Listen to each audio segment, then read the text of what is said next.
Hello, আসসালামু আলাইকুম সবাইকে। শুক্রবার স্পেশাল একটা ভ্লগ নিয়ে চলে আসলাম তোমাদের সাথে শেয়ার করার জন্য। তো আজকে হচ্ছে যেহেতু শুক্রবার ছিল, আমার হাসব্যান্ডের অফিস অফ ছিল, যার কারণে ভাবলাম যে দুজন মিলে আজকে হচ্ছে কোথাও ঘুরতে যাব। যদিও বাইরে নাকি বেশ গরম পড়েছিল, বাসায় থাকার কারণে তো আসলে ওইভাবে বোঝা যায় না। বাট ও হচ্ছে আমাকে বলছিল নামাজ থেকে আসার পর যে বেশ গরম পড়েছে আজকে বাইরে। তো সেজন্য হচ্ছে বলছিল যে গাছপালা যেখানে একটু বেশি আছে এরকম কোথাও যাবে। দেন হচ্ছে আমরা সিলেক্ট করি যে লালবাগ ঘুরতে যাব।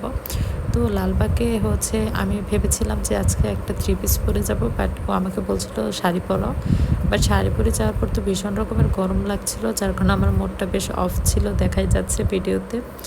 তো যার কারণে আমার হচ্ছে ভিডিও করতে বা ছবি তুলতে খুব একটা ভালো লাগছিল না। আবার এত কষ্ট করে সেজেগুজে গিয়েছি, একটু ছবি ভিডিও না করলে কি আর হয়। তো সে কারণে হচ্ছে ওকে বলেছিলাম কয়েকটা ভিডিও জাস্ট করে দাও।